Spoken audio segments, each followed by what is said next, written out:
بسم اللہ الرحمن الرحیم۔ حضرت یعقوب اللہ کے برگزیدہ نبی، حضرت ابراہیم علیہ السلام کے پوتے اور حضرت اسحاق کے بیٹے تھے۔ حضرت یعقوب نے اپنے والد و دادا کے پیغام ہدایت کو پھیلانے کے کام کو جاری رکھا۔ آپ علیہ السلام کے 12 بیٹوں سے 12 قبیلے وجود میں آئے، جنہیں بنی اسرائیل کہا جاتا ہے، یعنی بنی اسرائیل میں آنے والے تمام انبیاء کرام یعقوب علیہ السلام ہی کی نسل سے تھے۔ حضرت یعقوب کی جوانی فرعون میں اپنے ماموں کے ہاں گزری۔ یہاں حضرت یعقوب کا نکاح آپ کی ماموزاد راحیل اور لیہ سے ہوا۔ پھر 7 سالوں بعد حضرت یعقوب نے زلفا اور بلہا نامی 2 خواتین سے نکاح بھی کیا، جو آپ کی پہلی بیویوں کی خالہ زاد تھیں۔ اس طرح 4 بیویوں سے حضرت یعقوب علیہ السلام کے 12 بیٹوں کی پیدائش ہوئی، جن میں سب سے چھوٹے بیٹے بن یامین اور حضرت یوسف علیہ السلام تھے۔ لیہ سے آپ کے گھر ایک لڑکی کی پیدائش ہوئی جس کا نام دینا تھا۔ وہ بن یامین اور حضرت یوسف علیہ السلام سے بڑی تھی۔ جس وقت حضرت یعقوب علیہ السلام ہاران میں رہا کرتے تھے، ایک دن اللہ تعالیٰ حضرت یعقوب علیہ السلام سے کلام کیا اور کہا، میں اس اہل بیت کا خدا ہوں جہاں تو نے میری منت مانی تھی۔ اب تو اس سرزمین سے ہجرت کر اور نکل کر کنعان کی طرف جا۔ لہٰذا حضرت یعقوب نے اپنے بچوں اور بیویوں کو اونٹ پر سوار کیا اور بھیڑ بکریوں کو لے کر کنعان کی طرف چل پڑے۔ حضرت یعقوب علیہ السلام اپنے اہل و عیال کے ساتھ سفر کرتے ہوئے جب شیخم کی بستی میں پہنچے تو آپ نے اس بستی کے قریب خیمے نصب کیے اور بھیڑ بکریوں کے علیحدہ باڑ بھی بنائے۔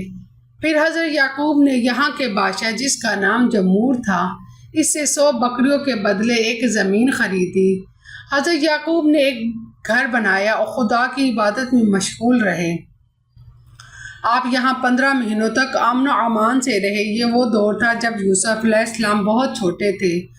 دینا کی عمر 15 یا 18 سال تھی اور تمام بھائی اپنی اکلوتی بہن سے بہت محبت کرتے تھے۔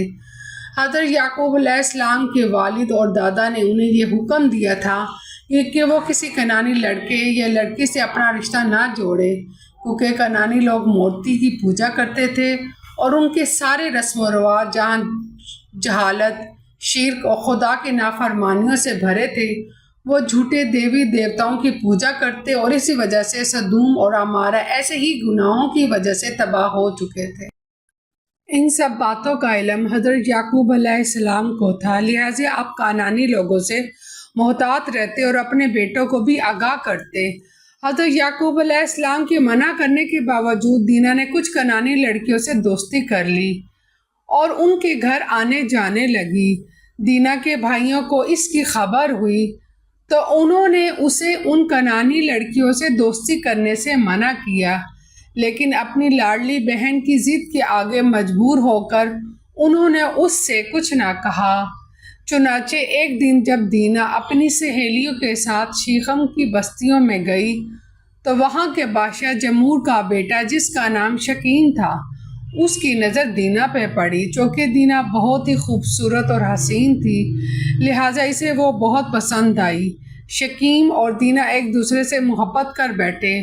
شکیم نے یہ ارادہ کیا کہ وہ دینا سے ہی شادی کرے گا۔ کچھ دن بعد اس بستی کے کچھ باشندوں نے ایک بڑی دعوت کا اہتمام کیا۔ اس خوشی کے موقع پر حضرت یعقوب اور آپ کے اہل خانہ کو بھی دعوت دی۔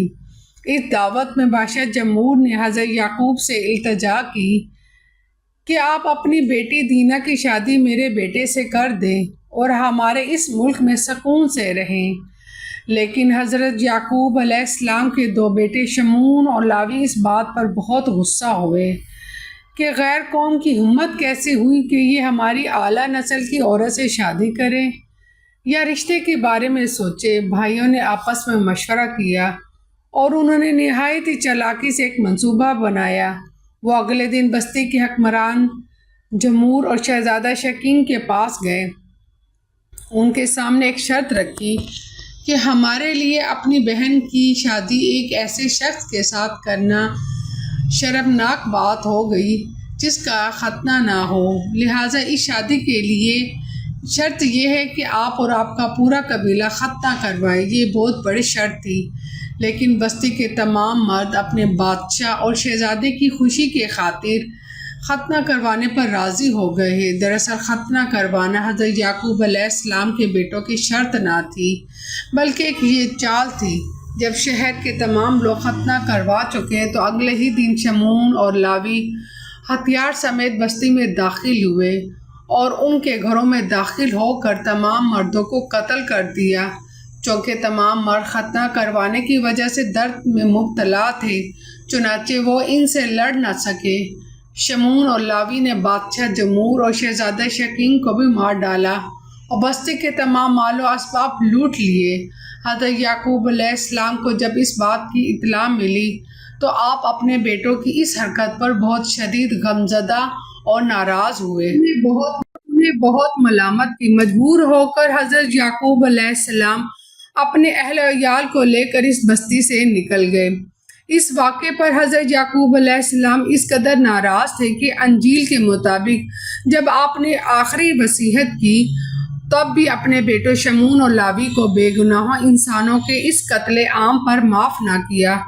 بعد میں یعقوب علیہ السلام کے انہی بیٹوں نے حضرت یوسف علیہ السلام سے حسد کے سبب انہیں کنویں میں ڈالا تھا۔ ہم نے دیکھا کہ بنی اسرائیل یعنی یعقوب علیہ السلام کے بیٹے اس قدر نسل پرست تھے کہ وہ اپنے علاوہ تمام غیر یہودیوں کو چھوٹا سمجھتے تھے۔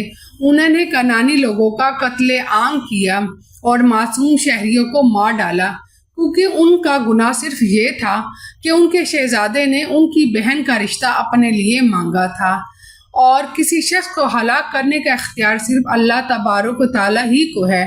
لیکن بنی اسرائیل کے اندر نسلی تکبر اور خود پسندی اس قدر تھی کہ ہر زمانے میں وہ خود کو غیر یہودیوں سے بہتر تصور کرتے اور ان پر ظلم و زیادتی کیا کرتے تھے۔ آج ہزاروں سال گزر جانے کے باوجود بھی یہودی اپنی اس نسل پرستی میں مبتلا ہیں، جس کی مثال فلسطینی مسلمانوں پر کیے جانے والا ظلم و زیادتی ہے۔